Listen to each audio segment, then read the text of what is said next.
Hello everyone, welcome to Tommy's Station. In this video, I want to feature what I call a missing link. Some time ago, I started with the diesel hydraulics. So we'll run this first one around. This is a class 22.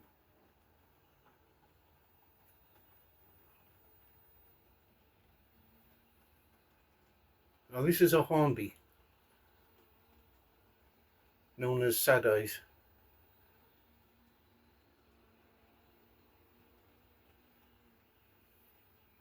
So this one has only had a few details added. An improved seating area, cockpit, driver and mate, and something common to all my diesels now, which I shall reveal later.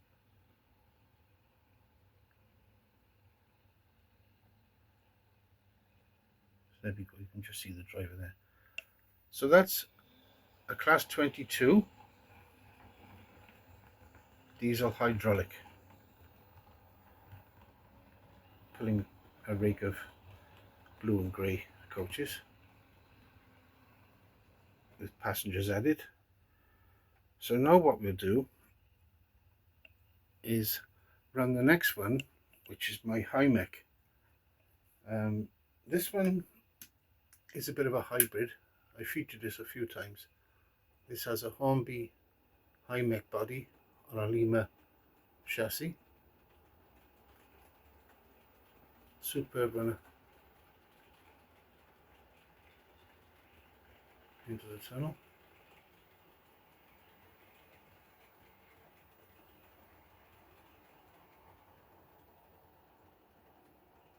Now then, it's a long tunnel, so hopefully we can catch it coming out of the top end, the castle end as I call it.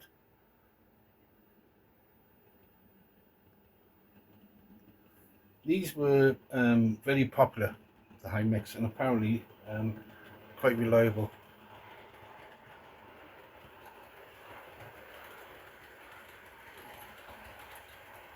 When I read about the diesel hydraulics, they had a number of issues which were overcome in time, and quite a short working life compared to steam locomotives.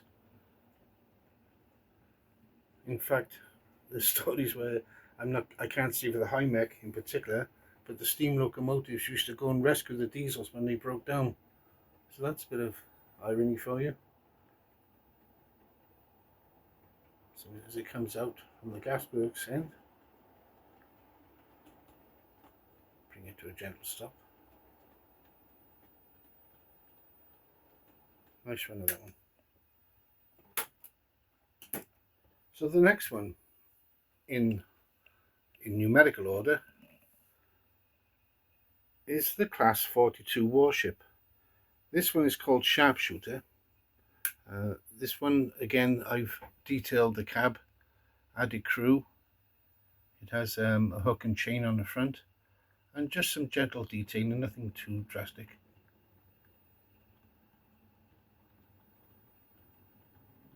This is a Lima.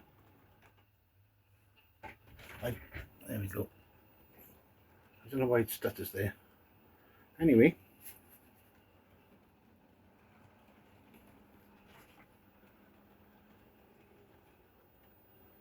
hopefully it'll appear now in a second. There it is. So this one again is a nice runner. Nice and smooth and quiet. And I imagine quite a few of you have guessed the reason why they run so smooth and quiet.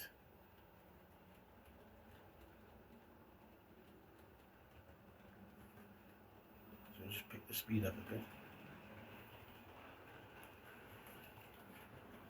And catch it as it comes out of the town end of the layout.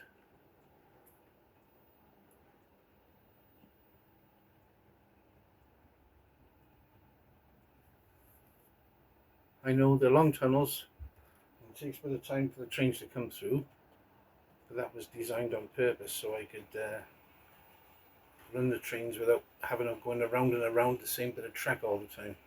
I can divert these over the bridge.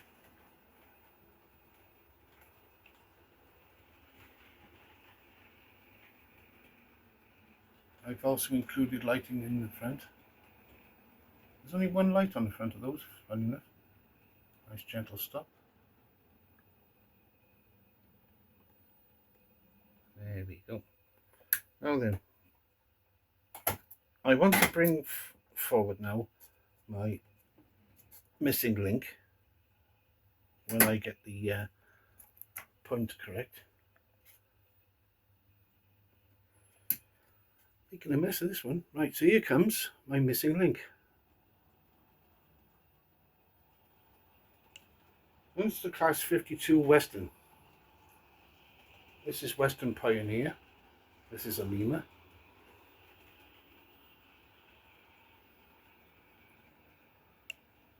Bit more detail now when I stop it.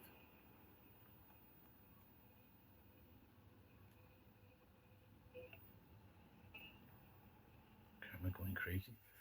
Right, so this one was a birthday present from my nephew, and it's a long story, so I shall start in a minute. First of all, this one I've removed the front coupling and installed a hook and chain.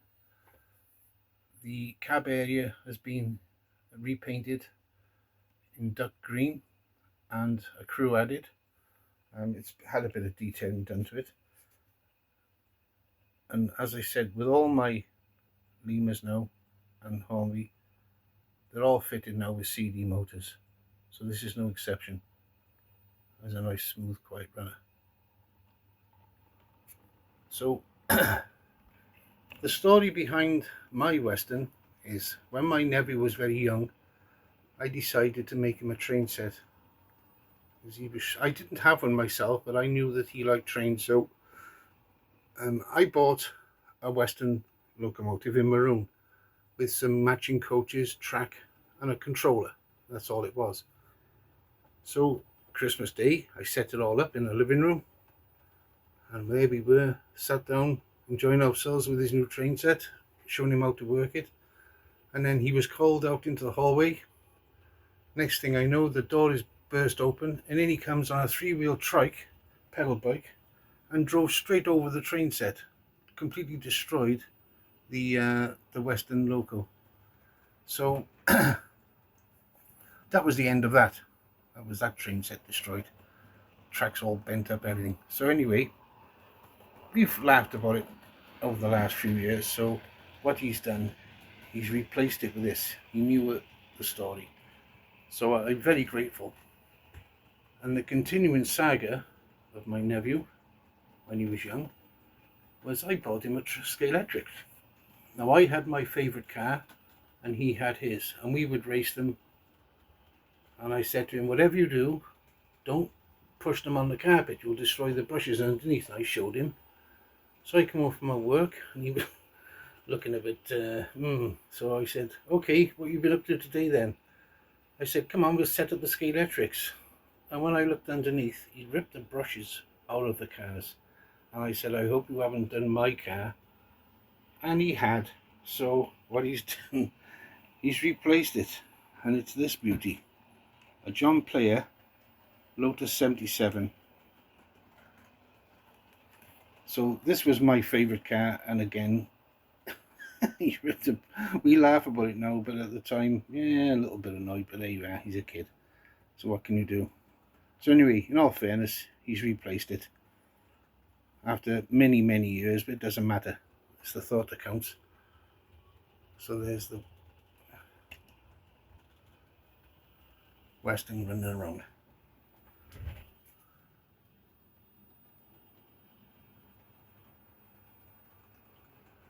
This is a really nice running Loco, really nice. How smooth and quiet that is. Now the bridge is my noisiest part of the layout, and it runs over that quite nicely.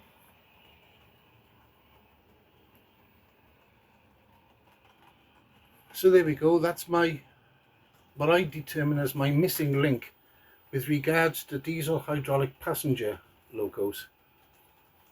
I'm sure there's other diesel hydraulics that were made, but I'm mostly concerned about the locos used for passengers. And apparently these Westerns had a good reputation, very popular.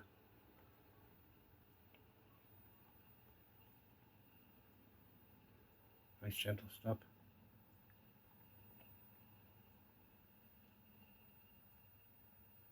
I also gave the wheels a bit of a polish as well, just something to do. They'll be painted in the dark grey at a later stage.